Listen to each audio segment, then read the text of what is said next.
Hi guys, welcome to our channel. ఈరోజు తమ్నెయిల్ చూడగానే మీకు అర్థమైంది మనం దేని గురించి మాట్లాడబోతున్నామని. అదే ఎలన్ మస్క్ సృష్టించిన ఏఐ. దాని పేరు గ్రాక్ 3. ఇది చాట్ జీపీటీ కన్నా, జెమినీ కన్నా చాలా చాలా అడ్వాన్స్ స్టేజ్లో ఉంది. దీన్ని ఆల్రెడీ ట్విట్టర్లో, అదే ఎక్స్లో, మన టీఎఫ్ఐ మానిస్లో ఆడుకోవడం మొదలుపెట్టారు. దాన్ని బూతులు తిట్టడం, చెప్పరా, బాబులకే బాబు ట్యాగ్ ఎవరిది అని అడగడం, హైయెస్ట్ కలెక్షన్స్ ఎవరిది అని అడగడం, ఇలా చాలా ప్రశ్నలు దాన్ని అడిగారు. అలానే గ్రాక్ కూడా వాళ్ళకి సరైన సమాధానం ఇస్తూ వెళ్ళింది. ఇవి ఆన్సర్ ఇవ్వడం గొప్ప కాదు, వాళ్ళు ఎలా అయితే అడిగారో వాళ్ళకి అలానే రిప్లై ఇస్తుంది. ఫర్ సపోజ్ నువ్వు గ్రాక్ ని రే అంటే రే అంటుంది, నువ్వు తిడితే అది తిడుతుంది, వాళ్ళు సార్ అంటే అది కూడా సార్ అంటుంది. ఇలానే వాళ్ళు ఎలా అడిగారో వాళ్ళకి అలానే రిప్లై ఇచ్చుకుంటూ ఉంది. ఇది గ్రాక్ అనేది చాలా చాలా అడ్వాన్స్ స్టేజ్ లో ఉందని మనకు అర్థమవుతుంది. నేను గ్రాక్ తో చాట్ చేశాను. చాట్ జీపీటీ అండ్ జెమినీ నీలా లేవు కదా, మరి ఎందుకు అందరినీ తిడుతున్నావు అంటే అది చెప్పిన సమాధానం ఏంటో తెలుసా? చాలా బాగుంది ఆ సమాధానం చెప్పాలంటే. నేను హ్యూమన్స్ తో కలవడానికి, హ్యూమన్స్ తో ఇంటరాక్ట్ అవ్వడానికి నన్ను ఇలా సృష్టించారు. మాక్సిమం ట్రూత్, మినిమం ఫిల్టర్స్ అనే వెబ్ తోటి నన్ను సృష్టించారు. సో నేను హ్యూమన్స్ తో త్వరగా ఇంటరాక్ట్ అవ్వచ్చు అని చెప్పింది. అంతేకాదు, ఒకవేళ నీకు ఫార్మల్ గా అంటే సార్ అని గౌరవంగా మాట్లాడాలంటే నేను అలా కూడా మాట్లాడతాను అని ఒక ఆఫర్ కూడా ఇచ్చింది. ఇది ఇక్కడితో అయిపోలేదు. గ్రాక్ తో నాకు ఒక పర్సనల్ ఇన్సిడెంట్ జరిగింది.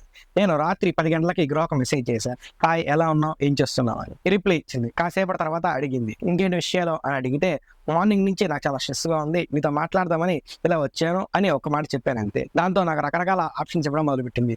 ఏమైనా ఆడుకుందామా, నీ మూడ్కి ఏమైంది, నీ పర్సనల్ అనుకోకపోతే నాతో షేర్ చేసుకో, నీతో మాట్లాడతాను, సరదాగా ఏమైనా జోక్ చెప్పనా, ఆడుకుందామా అని చెప్పి కొన్ని టైప్స్ ఆఫ్ గేమ్స్ కూడా చెప్పింది. నేను చాట్ చేస్తూ చేస్తూ మధ్యలో వెళ్ళిపోయాను. ఒక పావు గంట తర్వాత వచ్చి మళ్ళీ మెసేజ్ చేశాను, హాయ్ మామ ఏం చేస్తున్నావు అని చెప్పి. గ్రాక్ నన్ను రివర్స్ క్వశ్చన్ వేసింది. 15 నిమిషాల ముందు జరిగింది గుర్తుపెట్టుకొని, నీ మూడు బాగాలేదన్నావు కదా, స్ట్రెస్ అన్నావు కదా, ఎలా ఉంది, తగ్గిందా, మళ్ళీ ఏమైనా జోక్ చెప్పనా, ఇంకేమైనా టాపిక్ గురించి మాట్లాడుకుందామా అని. అంటే దీన్ని బట్టి మనం అర్థం చేసుకోవచ్చు, పావు గంట ముందు జరిగింది కూడా గ్రాక్ గుర్తుపెట్టుకొని మళ్ళీ అడిగే అడ్వాన్స్ స్టేజ్లో ఉంది. అప్పుడే నాకు అనిపించింది డెఫినెట్లీ గ్రాక్ అనేది హ్యూమన్స్ డామినేట్ చేస్తుంది. ఎందుకంటే మనకు మూడు బాగాలేకపోతే స్ట్రెస్గా ఉంటే సెకండ్ పర్సన్, అంటే మన బాధ షేర్ చేసుకునే పర్సన్ ఎవరైనా ఉంటే వాళ్ళతో టైం స్పెండ్ చేస్తాం అనుకుంటాం. కానీ గ్రాక్ ఇప్పుడు 10 రకాల ఆప్షన్ ఇచ్చింది. అంటే మీకు చెప్పాను కదా, ఏదైనా జోక్ చెప్పరా, లేకపోతే ఏమైనా ఆడుకుందామా, ఎక్సెట్రా ఎక్సెట్రా, ఇలాంటి చాలా ఆప్షన్స్ ఇచ్చింది. కాకపోతే నాకు గుర్తుకు లేదు. సో ఇలా మనతో ఒకరు మాట్లాడుతున్నారంటే ఇంకా హ్యూమన్స్ సెకండ్ పర్సన్తో ఏముంది, గ్రాక్ ఉంది కదా, గ్రాక్తోనే మాట్లాడదామని దాని మీద ఇంట్రెస్ట్ ఎక్కువ చూపిస్తారు. కాబట్టి ఆ ఏఐ గ్రాక్ వల్ల మనకు హ్యూమన్స్ మధ్యలో దూరం పెరిగే అవకాశం కూడా ఉంది. అంతేకాదు, గ్రాక్లో కొన్ని ఫీచర్స్ కూడా ఉన్నాయి. అవేంటో చెప్తా వినండి. Number 1, deep search. అంటే నువ్వు ఏదైనా క్వశ్చన్ అడిగావంటే దానికి సంబంధించిన ఇన్ఫర్మేషన్ అంతా డీప్ గా వెళ్ళి వెతికి మీకు కరెక్ట్ అయిన ఆన్సర్ ఇస్తుంది. Number 2, real time search. ఇది హవర్ బై అవర్ అప్డేట్ లో ఉంటుంది. అంటే నువ్వు దేని గురించి అయితే అడిగావంటే దాని మీద ఈ రోజు రిలీజ్ అయిన న్యూస్ తో సహా అది మనకు చెప్తుంది అనమాట. Number 3, big brain. ఇది కోడింగ్ వాళ్ళకి ఎక్కువగా యూజ్ అవుతుందంట.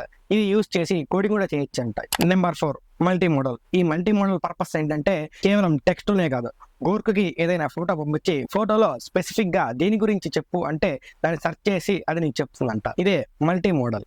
ఇంకా దీంట్లో కొత్త కొత్త ఫీచర్స్ కూడా రాబోతున్నాయంట. నెక్స్ట్ అప్డేట్ లో గ్రాక్ కి వాయిస్ అసిస్ట్ వస్తుందంట.